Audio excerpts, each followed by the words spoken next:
Walang duda na isa sa mga best hair clipper ang Wahl Super Taper. Ngayon ay babahagi ko sa inyo itong cordless version nito. Introducing the cordless Wahl Super Taper Pro Lithium Series. Mga boss, kamusta? Ako po si Curious Kid. Welcome sa aking munting YouTube channel kung saan pwedeng kapulutan ng kaalaman ang pagiging mausisa. Tara, samahan niyo akong tuklasin ang mga bagay na di pa natin alam o naranasan. Kalag na rin ang video na to at napakalaking bagay sa akin ang mag-subscribe. Simulan na natin. I-unbox na natin to. Hindi ko pa nasubukan yung Super Taper corded version, kaya ang mabibigay ko lang sa inyo ay yung initial assessment ko dito. Very good. Secured yung package.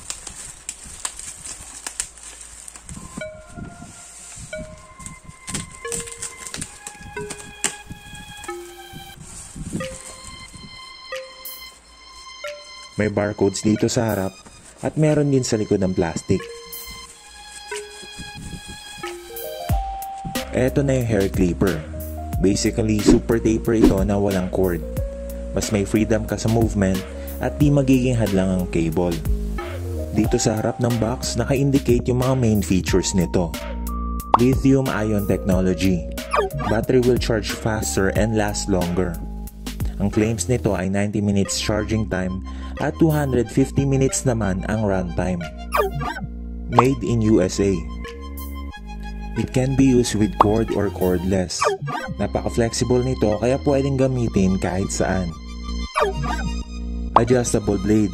Meron itong accessible lever para di ka na magpapalit-palit ng blades para sa pag-fade.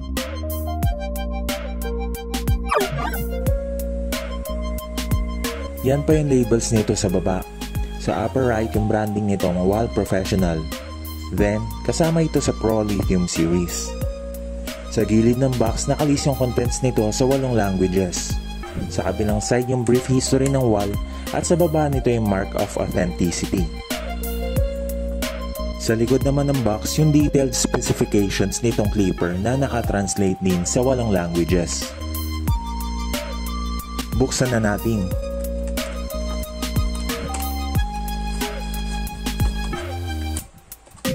Sa loob ng box ay may documentation at instruction manual. Ito yung charging cable which also serves as power adapter kung gagamitin mo itong may cord.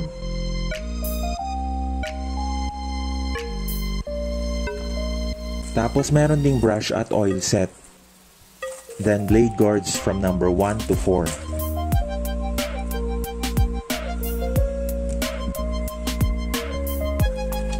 Meron din kasamang comb.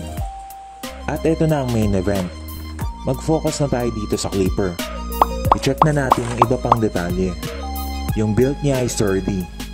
Premium yung feel. Dito sa likod nakalagay yung voltage, required charger, at yung manufacturer's info. Dito ay may isang screw at may logo ng Wahl sa baba nito.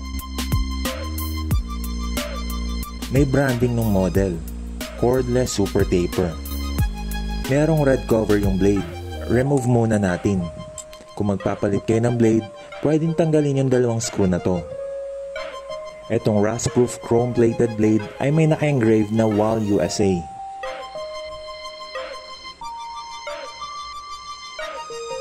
Eto naman yung convenient na thumb lever to adjust the taper and texture without changing blades. May note dito sa taas. Ang nakasulat ay keep blades oiled.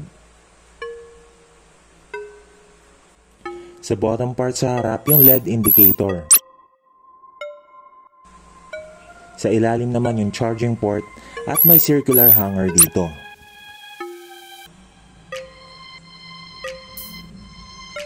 Then sa left side yung switch to turn on and off. Yun na siguro lahat ng details sa appearance nito. Mag-sound check na tayo.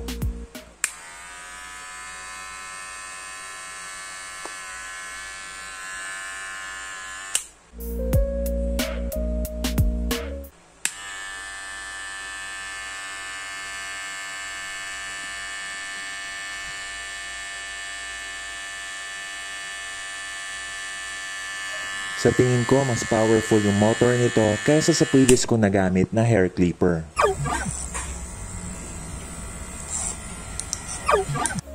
Subukan na nating ipanggupit. Itatry ko to sa sarili kong buhok.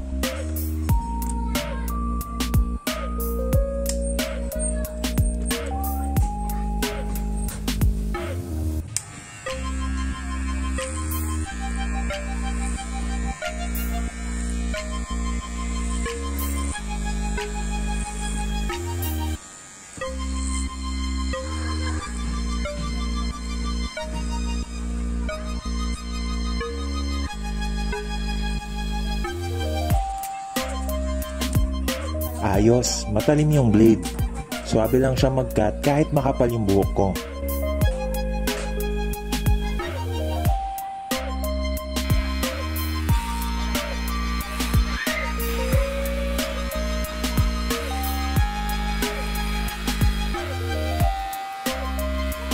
Hindi rin ito kumakagat o kumukurot ng buhok.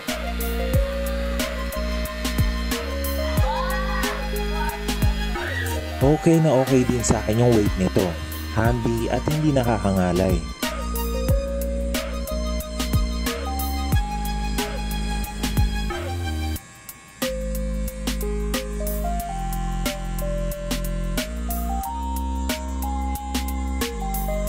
Out of the box ay hindi ko pa ito china-charge. Halos 1 oras ako nag-self haircut at hindi pa rin ito na-drain. Ito ang mga pros nito. At ito naman ang mga nakita kong cons nito.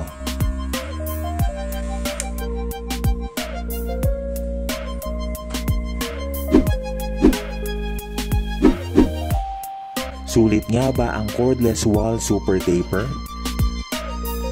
Kahit may kamahalan ng price nito ay masasabi kong worth it ito.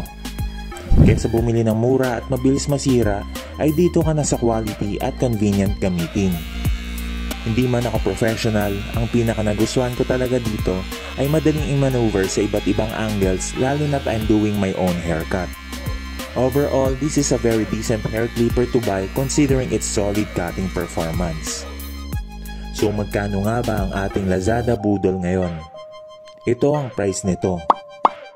Kung nais niyong malaman kung saan ko ito nabili ay lalagay ko ang product link sa description box.